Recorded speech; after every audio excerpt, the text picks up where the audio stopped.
Hi everyone, I'm Akshara. I'm a designer, researcher, and artist. And today I'm going to walk you through a little bit about my creative process and how I use absurdity in it, and how you can also apply that to your process. Something that I want to start off with is like a little story about what I've been thinking about for the last couple years. It's kind of like how our inside and how we are feeling affects our environments, but also our environments shape us. So I've been thinking about that a lot, even with the way I like put my clothes on in the morning. It's like dependent on how I like feel, but also like what clothes I wear like shape my mood. So I was sort of like thinking of that relationship. Um, and then I came across this really cool book that influenced one of my older illustrations. And it sort of gave me a new way or perspective of thinking about these sort of like relationships. And so this was sort of like what came out of it. So the concept for this illustration was this girl who gets really, really angry. Her emotions not only affect her like environment, the physical room actually expands when she is angry. So then the what you're feeling inside isn't just shaping the outside and vice versa. It's actually tangibly affecting that. And so after that, um, fast forward to now, where I kind of like started my studio and thinking about some similar concepts. This time I was thinking about living things and non-living things and sort of like the relationship between them. Because working in sort of like the digital space, I feel like we remove ourselves a little bit from the living systems, like because we were using like digital interfaces all the time. But what I ended up sort of like incorporating is thinking of living and non-living things in the same space, which guided one of like my ideas that I was thinking about, which is digital decay and the concept of us sort of like losing so many I don't know, like websites and things like that. And if you see like a statistic from Internet Archive, 30% of websites that existed like don't exist anymore, like by 2013. And we all know like the links are like broken all the time. But we're also a little bit sort of like wasteful in the way that we don't like think about server costs and environmental costs and stuff like that because we're in that digital space. So I was thinking about sort of this prototype in which I was trying to show how like an app is actually dying, like physically dying, and how we can sort of like partake in that process.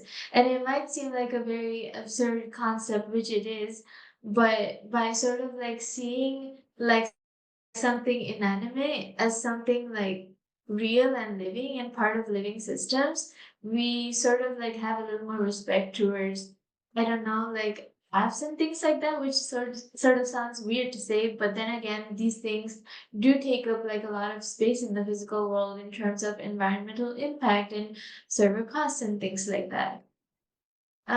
So my first tip would be to forget structure and spectrums when you're thinking about absurdity. More sort of think about things that are like floating in the void a little bit. And that's why I kind of don't like to think about myself working at the intersection of art, design, and technology, or at the intersection of anything, because by removing the binary, you're really opening up the space that's available to you. So, my advice would be to let your work and ideas collide and dissolve and reform and just sort of like exist in that sort of like void and just be open to things.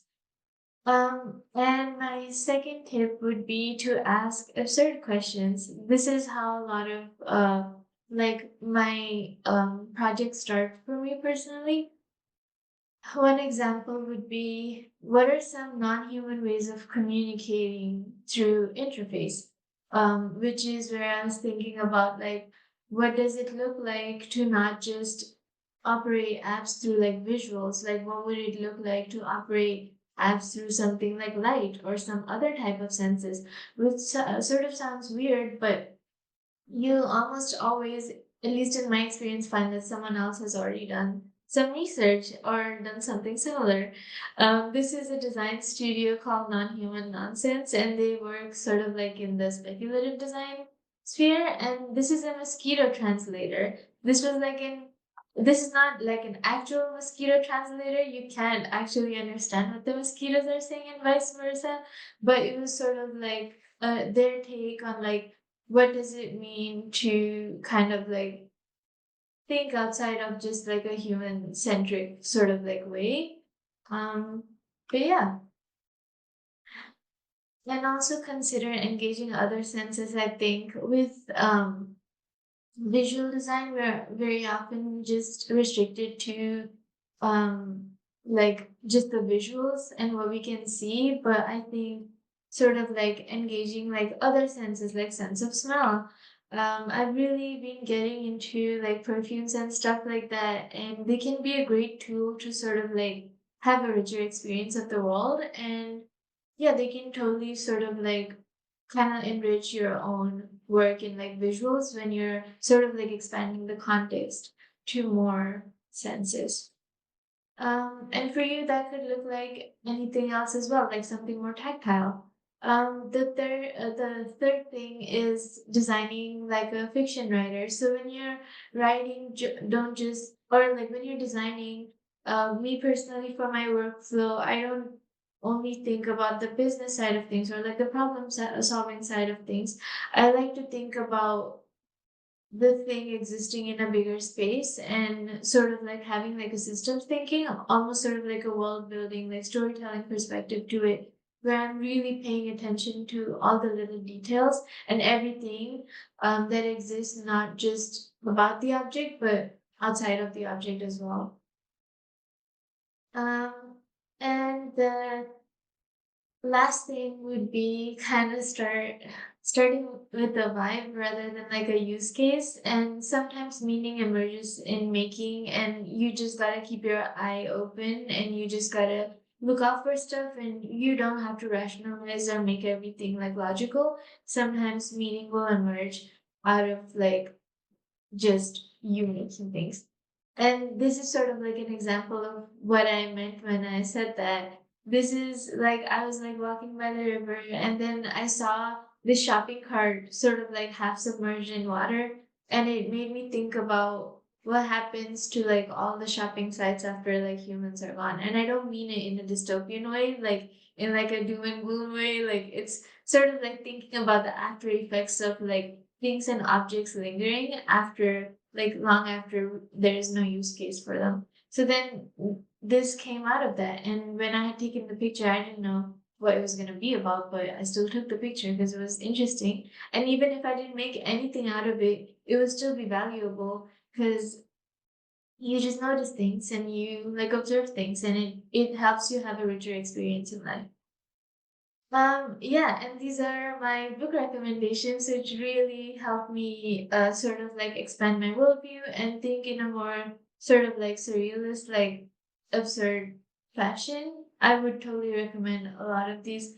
I would say though, a lot of these are specifically like either from Japan, and like a lot of like women writers or like queer writers. So they might be a little bit specific in the worldview, or the scope. The way this just ended up happening is I liked one, and then it just kept giving me like similar recommendations. So now I just have a collection of like a very specific genre, but my work is like heavily influenced, and my day-to-day thinking is heavily influenced by all of this. So I would also totally encourage you to like pick up any other like translated literature. I think it really does open up your like worldview and stuff like that. Um, but yeah, there's my presentation. Thank you.